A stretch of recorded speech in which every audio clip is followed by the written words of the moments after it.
Brevin, there are two things that are not fun. Well, I mean, there are a lot of things that are not fun, but two things in particular this week that stood out to me. Number one, 50-point games. Jeez. Oh, my goodness. I mean, first of all, we had to endure one ourselves.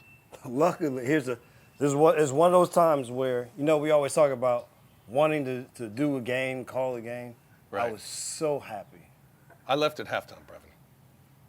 I was not far behind. It was miserable. So last night, there's a chance for it to be a larger disparity with Miami and Cleveland. It turns out it is, what is it, into 55, I think? 55, yes, 55. And I turned on in the fourth, and I hadn't watched any of the game. And watching the score, there was no reason to watch the game. But I thought, last 4 minutes of the game, I'm going to turn it on just to see if they beat them by more. And they were up 60, which was unbelievable. Yes. But the funniest thing to me was Spiro was doing the game with Candace. Yes.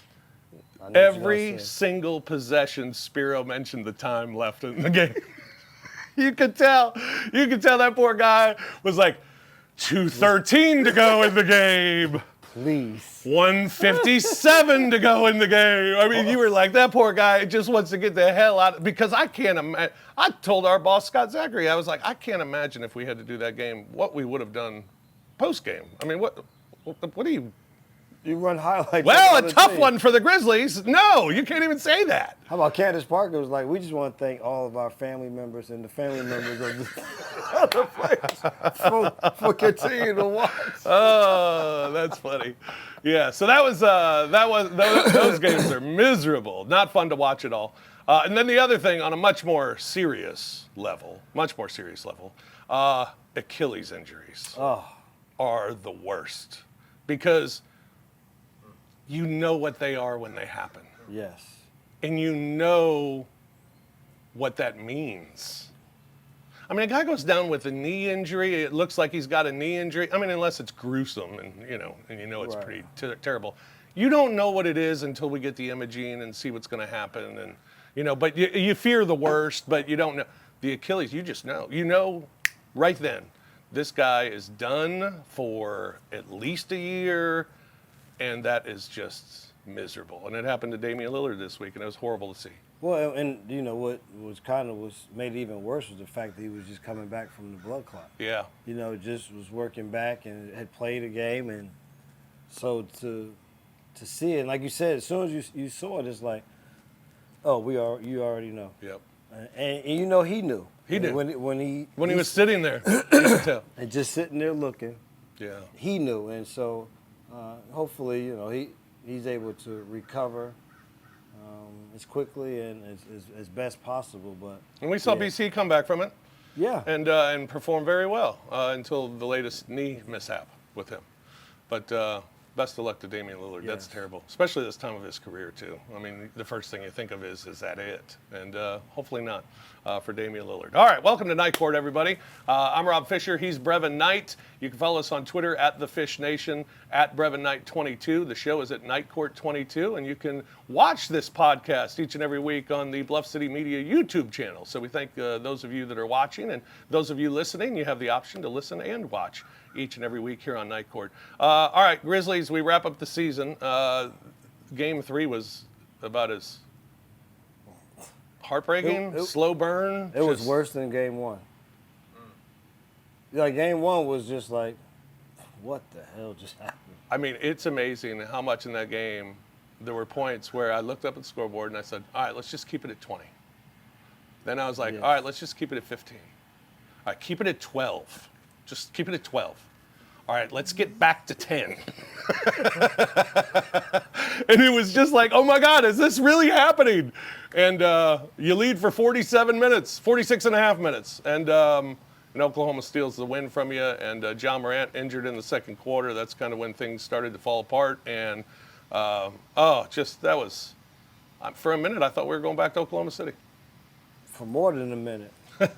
Like they were doing everything right on both sides, defensively, offensively, and it just became a situation where you just could not put together enough good looks again in the second half. Couldn't produce the same pace at which they were playing. I think they went from playing and dictating in that first half to trying to hold on in the second half. Yeah. And with that just allowed Oklahoma City to ramp up their defensive pressure, and that's exactly what they did. It's their calling card. And if they can continue to be as good as they are in terms of forcing turnovers and then playing in the open court, then they'll be hard to beat. But I think the Grizzlies showed if you can get them to play a little more half court, Yeah. then it gives you a better chance of being able to play with them. But I think the Grizzlies scored 31 points In the second half. after scoring 77 in the first half. I mean, that's a major drop off. And the credit goes to them. And yes, without having Ja there to be able to create some things, they really made it hard on Jaren. Needed for those guys to have to be exceptional in order to keep playing. With Scottie Pippen Jr. was terrific. Yeah. From the first half, really had it going in that first half, and it was just they are a team that if you give them a crack or an opportunity, they make the most of. Yeah, and they did. And then in Game 4, no Ja in Game 4. That could have gone either way. But Tomas Isolo, I think one of the great quotes that he's had so far as the coach of the Grizzlies was when he said players have an amazing ability to move on. He said more so than coaches, because coaches you dive into the film and you get obsessed. And he said players just have an ability to move on. And that game could have gone one of two ways. It could have gone like Miami last night against Cleveland, or you could have had a fight. And what a fight it was. I mean, a 2-point loss in a Game 4 elimination game. I was happy with what we saw. It was I thought it was an entertaining game for the fans who showed up for Game 4. It was exactly what you said. It can go either way. And Yeah. But the other thing, what it was we saw people play with a super care factor. They executed well enough to give themselves a chance. And I mean, turnovers did them in pretty much every game in the series. Yes. That was if you want to just point to one stat, you just go to that number, and therein lies why they weren't in those 2-point game situations as throughout the entire series. But that I give a lot of credit to those guys, because you said they could have said, like, well, listen, we don't have Ja, we already didn't have Brandon, we already don't have Jalen. After last night's game, I made the reservation for Tuesday. But they went out there and they forced Oklahoma City to win. Yeah. And Oklahoma City made enough plays down the stretch to get the W. Yeah, and now the season comes to an end, and as I tell people every year, to me, personally, it's like being dumped by a girlfriend. Because for the last 6 months, man, I've been out on the road, traveling with my girlfriend, going out to eat, getting drinks, staying up late, come home. Can't even go out with my friends because I'm busy with my girlfriend. And then all of a sudden she dumps me. And for the last couple months, it wasn't going well. You could feel it coming. And I thought we had a meeting on Saturday, and I thought that was it. And she dumped me. So now I need a week. I need a week to decompress, see if my friends will still talk to me. But I'm back. I'm back, baby. You seem to have moved on pretty well. You look great. Listen, I always tell people the thing about me is I have something else that I truly love. And so, as I hated that the games went the way that they did, that we were, that as Josh said, it wasn't 2-2. Yeah. He was still available. I definitely think that the Grizzlies win that Game 3, and then who knows what happens in Game 4. Number one, what will happen is if they win Game 3 in any type of commanding fashion, that means Game 4 that you're not worrying about who's going to be in the building. Nope. You know what I mean? So there would have been an entirely different atmosphere in the arena with him still playing. So I don't know if that meant 2-2, but I definitely think 2-1 would have happened at that point. And so I'll miss what that could have looked like. Mm-hmm. But the alternative for me is not a bad one. See, I can't just get out and start working in the yard. That's what I'm talking about. Give me a few days. I mean, Yeah, I was no. just at the Waldorf Astoria 3 days ago. Give me a week. That's what you got. That was a part of my life. Yeah, bitch. But you know what? I think I'm going to stay single for about 6 months. I think I'll stay single for 6 months, and I'll get back out there in the game again. That'll be good. All right. This is, even though I hate the end of the season, this is one of my favorite shows, the exit interviews. We're going to do exit interviews today. All right. Brevin's going to put on his GM hat, and I'm going to play the role of these athletes. and Brevin is going to talk to me in our exit interview. First of all, how did exit interviews go for you?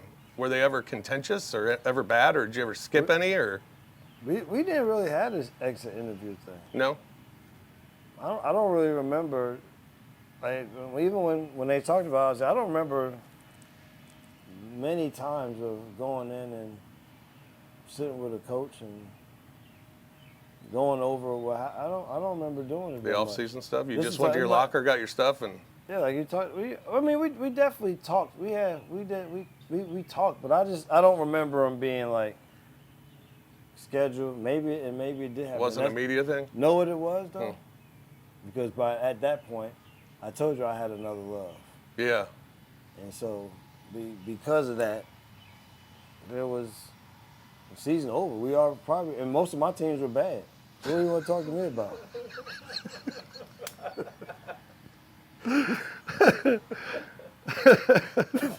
Yeah, that's a good point. All right, let's start the Grizzlies exit interviews. All right. We're going to start at the top. John Morant. I think first and foremost, you have to be able to play more games, like for he and for this team to maximize what it's like to play with you and what it's like for him to play with them, so that everything becomes second nature. I think because when you have to keep mixing and matching, but knowing who that star is, he needs to be out there. Everybody needs to, and yes, they played together.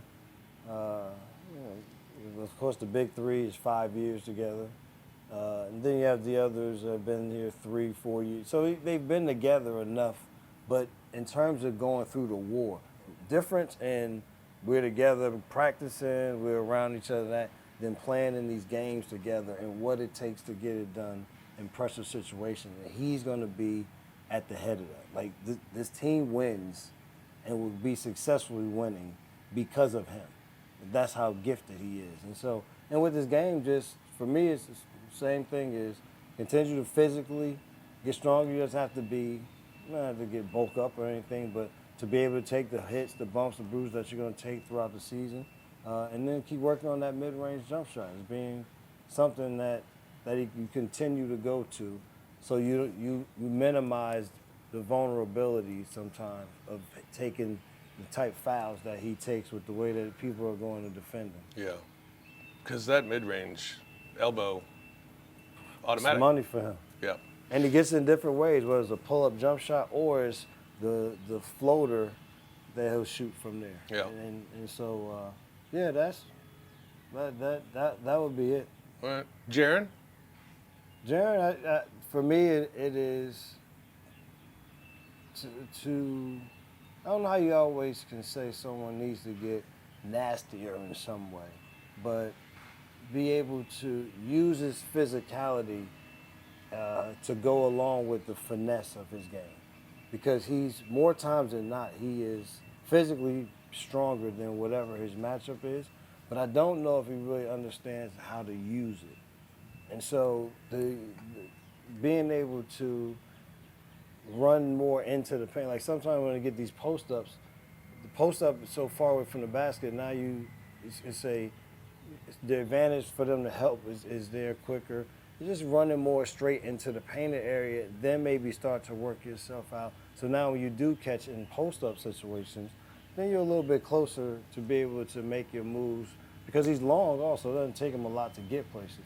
And then just keep working on shooting threes. I'm not going to take away something that he's good. Like, dude is good at shooting threes. Yeah. Like that. And I think this has been the best year for him mixing those up. And then for him to stand on the floor, he's going to commit fouls, but the ones that you know that you can stay away from, get better at taking those away because for him, being on the court is so important. Yeah. Dez. Work on the ball handling. Continue if you're going to be in a situation. How do you work on ball handling? It's just you just in the gym. Just do it. Doing, but also playing. It's not just going in and just having a workout doing. Yes, you want to do that. Definitely do that in terms of just keeping the ball tighter to your body, not overrunning what you're doing. But you got to do those. You got to do it more to get used to it being what is something that's going to be asked of you. So, but I thought his playmaking got better this year. Rebounding still, and the thing is, he's getting better at being well-rounded in all of those. Is it fair for me to say, love the big rebound games, love the big assist games, but I need more 20-point games? Yes, because if we're going to say that this is our big three, then the thing that you see. I don't want to say after a game that, well, Dez didn't score, but he did have 9 rebounds.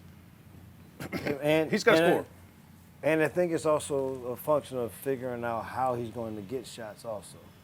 Like, because he is such a good standstill shooter, are there ways to get him the ball that's not just coming off of a down screen? Is there more, I didn't mind a movement function of their offense. That's fine to do that. If Ja's in, maybe do more pick and rolls. When he's not in, then play the way you're moving the ball, moving bodies, because you don't have the one dynamic guy who that if you give him the ball, he just makes it all happen, whether it's for him or somebody else, because he's that good. There's that other group, that's not their skill set. Yeah. So I think for Dez it can start to be expected that you are. It's like Chris Middleton. Like, you know what I mean? Like if you get to that level. Here comes the blower guy again. Nothing to blow. He's a troll. I think he literally waits. It's literally. All right. Yep. Who you got? Chris Middleton. All right. I like that. Jalen Wells, the rookie. Another one with ball handling. To be able to make some move from the wing, we saw him be able to knock down threes from the perimeter, but they're going to need other guys to be able to handle the ball when Ja, Scottie Pippen Jr. aren't in or one is out, however that may be. They're going to need more people to be able to do that and fulfill that role. So for him, is that defensively? I tell people defensively. People say work on defense. I'm like, well, working on defense is hard if you don't know how to move your feet. But hopefully you already know how to move your feet. You understand angles. It's now just about keep understanding the people that you are going to be guarding. Right. And for him, keep getting physically stronger, working on athleticism. But first is healing from the wrist injury, and he says he's working on his left hand now more than ever. So maybe that'll aid him in getting to the basket with other finishers. And come back and try to win the job. I don't think he has any other mindset. I don't think you can tell him it's his job. No, but once somebody someone like him, who nothing was ever given to, Mm-hmm. like they worked for all of the positions he's got. He's not going, and then he gets a chance to have a taste of it. Yeah. I think it's going to be very hard for someone to supplant him. Talked to him the other night on the TV broadcast, and because someone had told me, I asked him about how important it was to play 82 games, and he was like, man, I wanted to do it. I mean, once I got halfway through the season, it was like that was a goal of mine, was to play 82 games, and played 79 games, and all 79 that he was available for, he played. So that was awesome. And the thing I give him credit for, they weren't all great nights for him. And those nights when it wasn't good, there would be times where he didn't finish games, but you never saw a change in his attitude, his demeanor, the way he played the next game. It was so for a young player to be mature enough to also deal with that, I give him a lot of credit. Yeah. All right, Zach Edey. For Zach, number one, I think mentality-wise, we should always, with bigs, just give them a chance to make a move inside, just touch the basketball. Like I always talk about in basketball, there's a physical side to the game, but there's also a mental side to this game. And mentally, if I'm the guy that's in the starting lineup, that's doing a lot of the dirty work, I'm the rebounder, I'm the re-screen guy, I'm the dive guy, run the floor the other way, block shots at the rim, maybe keep a guard in front. Well, the other thing that makes you feel a part of the game is that at least I get a shot. Yeah. Not just a drive and drop off to me, or throw me the ball and let me make a move. The Detroit Pistons used to do that with Ben Wallace. Everybody knew what his role was going to be in the game. It was going to be, but they would run a play for him just right out of the gate. Yep. Hey man, go ahead, make your move. Whatever shot you gonna take, whatever shot you gonna take, man. Good. It's one possession early in the game. Do your thing. But I think for him is like you do that, but because he's also, I think there's a skill that can be there, that could be another asset to it, and then it just makes you feel a part of the game. You go from there, but when people drive, keep working on being able to catch and finish quicker. You catch the ball, if you catch it, you'll go to finish. It's catching it from here to go finish. Not here, bring it down, now make a move. You're too big. And then defensively, just you work on some foot agility, quick, but those things his size is going to continue to be his asset to move. And I think that'll help with the not being robotic. I thought earlier in the year it was so much thinking that he wasn't just flowing. And then we found a couple games we had to change, and then there was about 5-6 games where it was looked like okay, this is Zach Edey now just playing. I thought as we came down to the end of the year, it was back to more thinking. And I think that's first time playing in the playoffs, what it all is. But, man, that's it. It's just and working on finishing those little shots in the painted area and being efficient at doing that at the speed that it needs to be for our game. Santi, who might not be here. Yeah, Santi is a tough one because we saw he played well, come off the bench. He played well, being in the starting lineup. And for Santi, it's just still being able to play up to the physicality of the game when the games become at a high level. And I think by playing in these games really helped him. We really saw him because that game 4, he was huge and keeping the Grizzlies alive in that game. And so I think that bodes well for him. It was a good year for him, right? Yeah, it was a step forward. I mean, he showed that he was a necessary piece for that helped this team be good. Like, I give him his credit. All right, Scotty. Man, I think Scotty we saw him kind of blossom. And so keep working on his perimeter shooting. We saw the threes go down. I heard an argument on the radio that Scotty is better than what Tyus was because of the contract and because of the defense. Yeah, and he's younger. So is he? I mean, do you think as of today you're good? You're good going into next year with Scottie Pippen Jr. as your backup point guard? Heck yeah. Wow, because that wasn't the case before the season started, or even midway through the season, maybe. But that's and a lot of that though because he wasn't playing. Yeah, so that's true. He's another one that when we talk about giving weird credit rotations. to playing, what your rotation has been. Not for him is to still you go to the basket, don't get caught in the air, trying to make a play. Yeah. And I thought he did a better job as the season went along of cutting down on those plays. Is that a young thing? That's a young thing, but it's also an aggressive player thing with somebody who still has a scoring mentality, but is really trying to also play a point guard, get guys involved role. Because we see when you put them in that situation of scoring, and you see how many different ways. He made some tough layers in these playoff series. I mean, some tough shots with that were physical finishes, and then he found it from the perimeter with the three. Doesn't mind shooting the mid-range. All of that is there. Defensively, understanding when and how to pressure so that you don't pick up the fouls that you don't want, but still being aggressive. I thought he took major steps forward. Now it's just about understanding the game just a little. You understand the game more, understand situations more. But yeah, I think he's a very good backup. BC. Get healthy first and foremost, and I mean after that, I think at the end of the day, I think BC is who he is.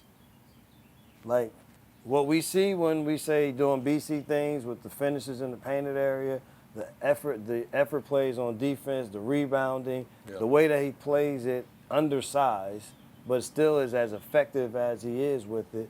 How team oriented it is. He taught like you just want him to come back healthy and ready to be BC. Yeah. Luke. For Luke is I think is believing and being able to take shots that aren't always open. Like when and I know that sounds crazy, but it's like when you're a really good shooter, it's very rare that you're going to get open shots. Right.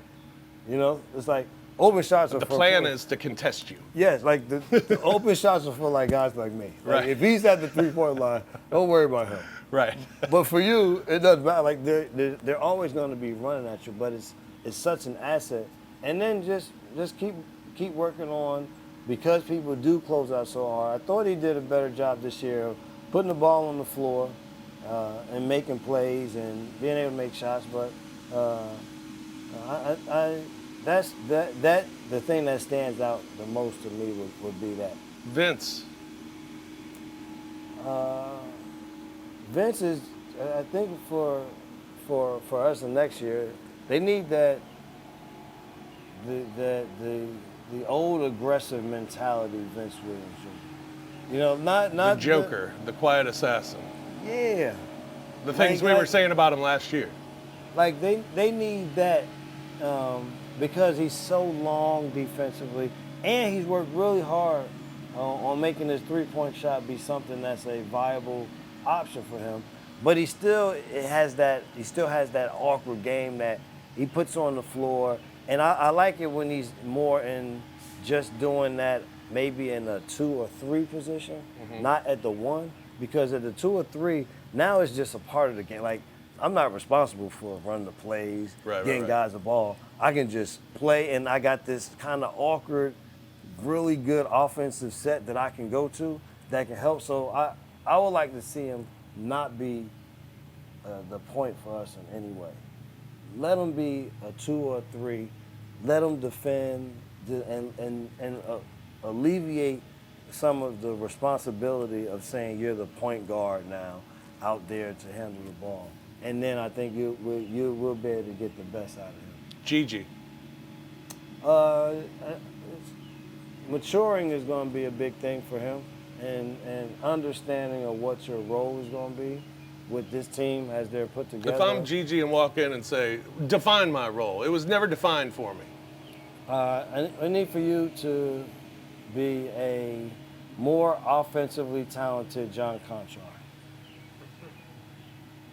Like, I need for you to be able to defend your guy, keep them in front, know what the rotation is going to be. I need for you to then go get a rebound. I need you to run the floor hard. We throw it ahead, make a play off the dribble. I do not need for you to take bad shots, because especially if you're if you're on the floor with any of the big 3, if you kind of move into that role of being one of the more regulars on the floor with the second unit, then like you're offensively, I need for you to be really good in taking the shots that you take while playing within the offense, and then let it just happen on that end. There's no denying the talent that he possesses. Yeah. All right. Tomas.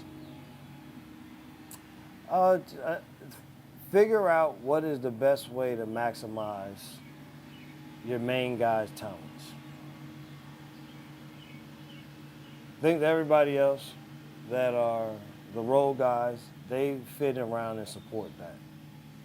Important to not install an offense and have them play it, more install an offense that fits them, right? Yeah, and the thing, and like I said earlier, that offense can shift depending on who's in the game.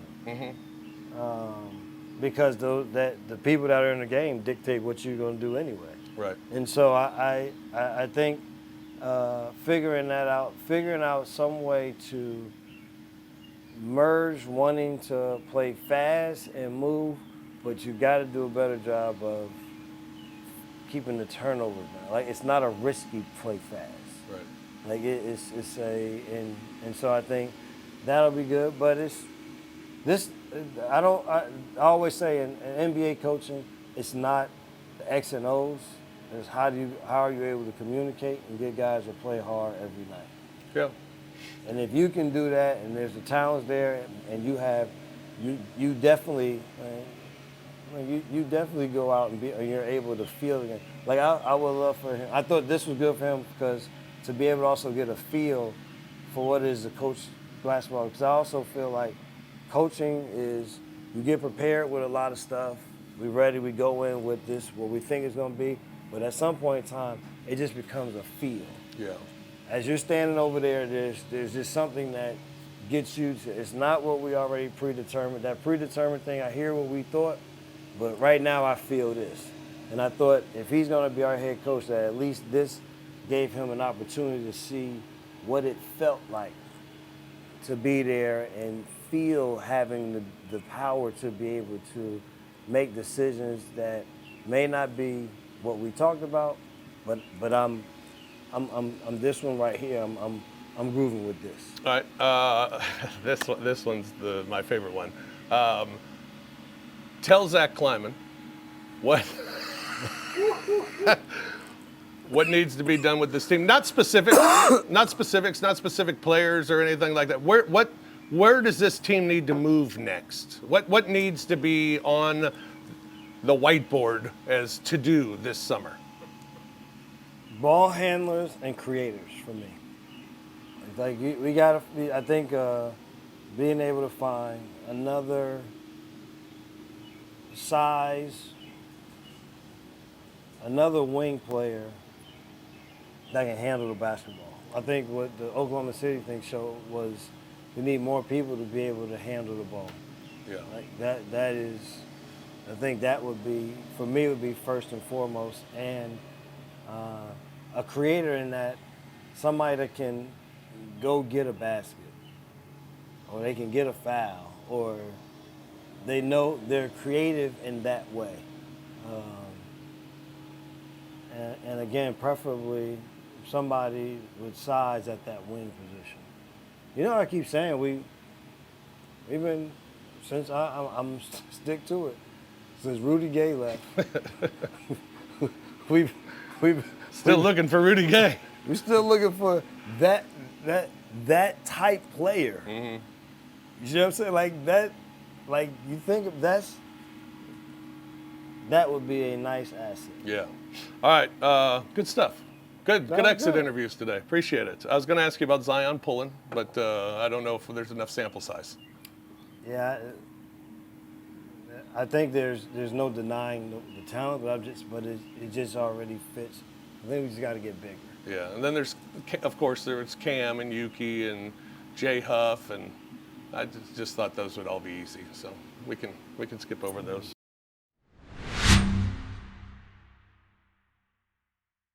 I still think somebody will swoop in and make a bigger offer than what Memphis could make, more than likely. But I think everybody would welcome with open arms if he wanted to come back. Fans would quickly forget that he ever entered the transfer portal if he decided to come back. Clearly, it would be a good thing for the program. It'd be a good thing for the team to not only have that continuity, but to have that star power, to have someone that at least locally people know his name and a lot more people nationally know his name, could potentially complicate some things roster-wise. I think clearly if you get the opportunity to bring a PJ Haggerty back to this team, you do it. There has been nobody that's been picked up by the Tigers team out of the transfer portal that I would say you go, well, man, we got him. Tune in to On the Bluff with Christian Fowler and Gabe Kuhn every Tuesday at 12 p.m. on the Bluff City Media YouTube channel. You didn't get to see much of what you wanted. Yeah, I haven't necessarily liked it since they've started doing the like draft edition of it. You know what I mean? Like I want to see 1v2, 1v1. You know, I mean, I know that they're not going to do that anymore, but also the goofy part of it was like everybody's in there talking about Brandon Lewis and AJ, and then they're on the same daggum team. I think what they wanted to do was get Maiden some run, let him see what he can do, give him the most amount of snaps. And this is obvious. If anyone was at the game, 18 for 31, 253 yards, 2 touchdowns, and 1 interception. So he clearly got the most play. I think they really want to figure out what they have in Arrington. And his game, his skill set is very similar to Brendan Lewis in the way that he can scramble and move about. Tune in to Tigers Untapped with your hosts, Trey Lasley and TJ Willis, every Tuesday at 3 p.m. on the Bluff City Media YouTube channel.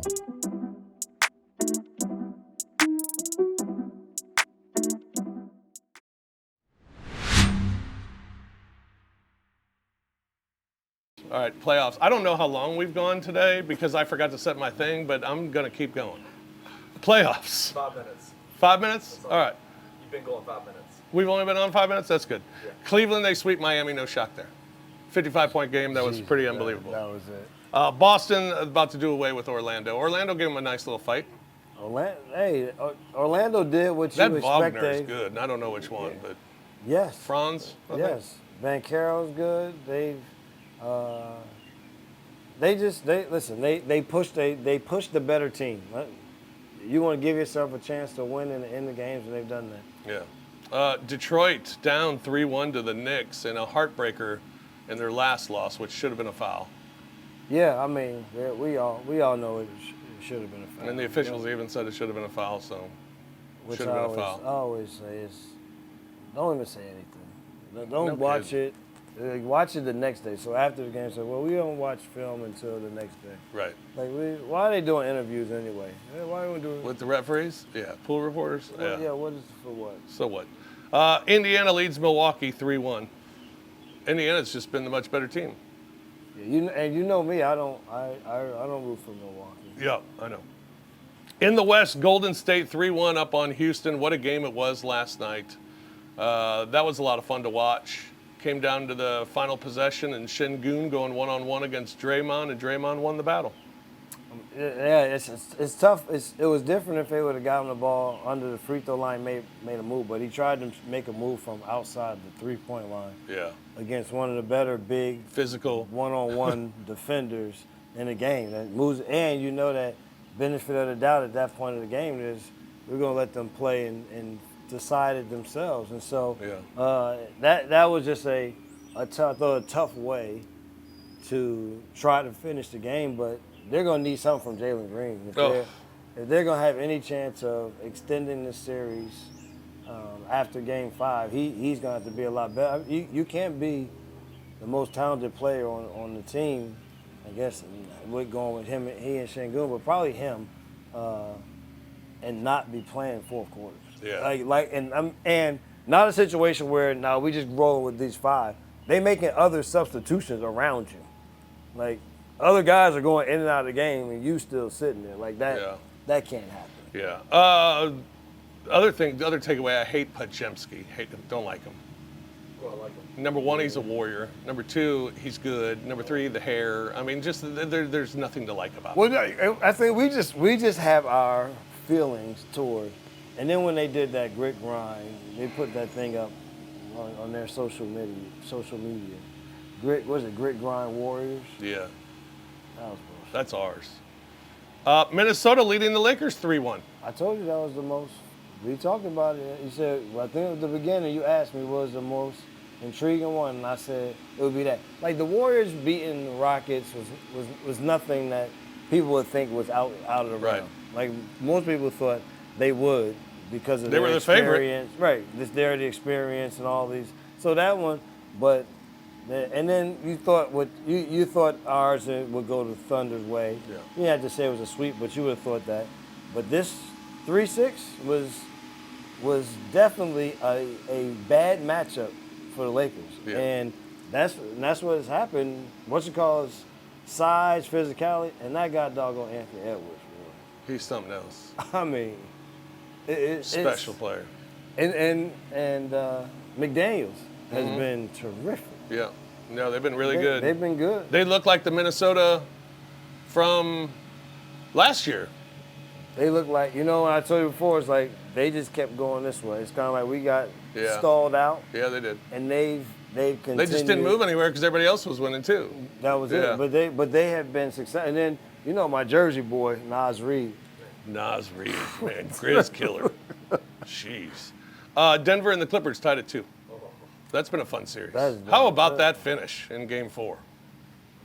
I mean, to this minute, I can't tell you whether or not it left his hand or was in the cylinder or whatever.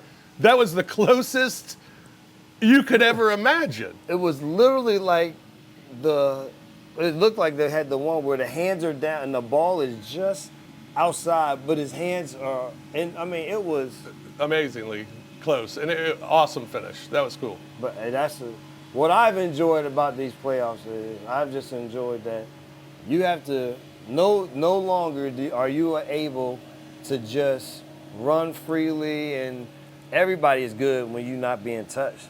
Who can still play while being touched and still be successful? Right. That's what I enjoy. That's what I'm enjoying watching. Like it doesn't have to be the after the play stuff but like within the play, like just a little touching to see skill wise and who really wants to play and is able to play that way.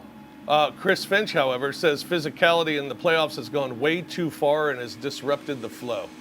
That's what I said. And he said, and I'm not complaining about this series. I'm not complaining about the referees. He said, this is just the way it is.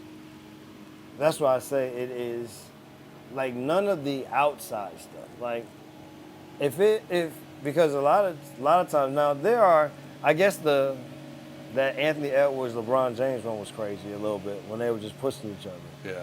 Like, I mean, I don't mind it, but you couldn't allow that. I guess it was 2 stars doing, so you let it go. But Yeah. I don't mind it because I like to see people be able to overcome it. Yeah. And you can't, like when people if you start grabbing, and holding, now that's different than just being able body-wise, I'm here. It's been fun so far to watch. It's been fun to watch my girlfriend's friends all playing. my ex-girlfriend's friends I was about to say, all it's playing. your ex. Yeah. All right, I got a toast. Do you have a toast? Any toast? Yeah, I have a toast. All right. My toast is to all of our in-arena ushers, people that work at all of the concession stands, those that turn the floors over, all of those people on the building ops side that don't get a lot of love for what happens, but they put in way, way more hours. We've already said thanks to all our people in the truck, but those people at the building, the ushers get to the game, Fish, at like 9 in the morning, the day of games. They're already at the arena. Usher. Start like the security from the outside to get them, like they're already there from then until the game is over. I was like, that's a long day. So shout out. Shout to out. y'all, man. Absolutely. That's a good one. Thank you for your dedication. Mm-hmm. I got another shout out. Shout out to Shedeur Sanders, who had to endure what he had to endure this weekend. First, some douchebags from Ole Miss decide to prank call him. Did you see that? That was the defensive coordinator for the Falcons. Their son, nephew, son? Son. Calls Shedeur Sanders, pranks him, saying he's a New Orleans Saints and that they were drafting him and all this. That's terrible. That is just horrible. I remember the last time I made a prank call. I was 8. Yeah, that was. But then he slides in the draft inexplicably. But now he goes to the Cleveland Browns, where first you think, well, they have 5 quarterbacks in the room. That's way too many. How's he? But he might be the best one, and I hope he is. Good luck to Shedeur Sanders. Shout out to him for having to endure that crap this weekend. All right, I don't know. How long did we go? Do you know? I really don't. All right, we'll find out after we stop this recording. Sorry if it was long, but I thought we had to get all that in. So thank you very much for being patient with us. Yeah, and I'm if it's like 20 minutes, well, we're sorry we were short. I don't know. I have no idea. I promise you, it's not 20 minutes. No, you don't think so? All right. No. Well, that's going to do it for us here today on Night Court. For Brevin, I'm Fish. Thanks for joining us. And don't forget you can tune in and watch every week on the Bluff City Media YouTube channel as well. We'll do it again next week here on Night Court. Hey! Thank you for listening to the Night Court podcast. If you enjoyed Rob and Brevin, hit that like button, subscribe to the Bluff City Media YouTube channel, and enjoy the content. We will see you back here next time.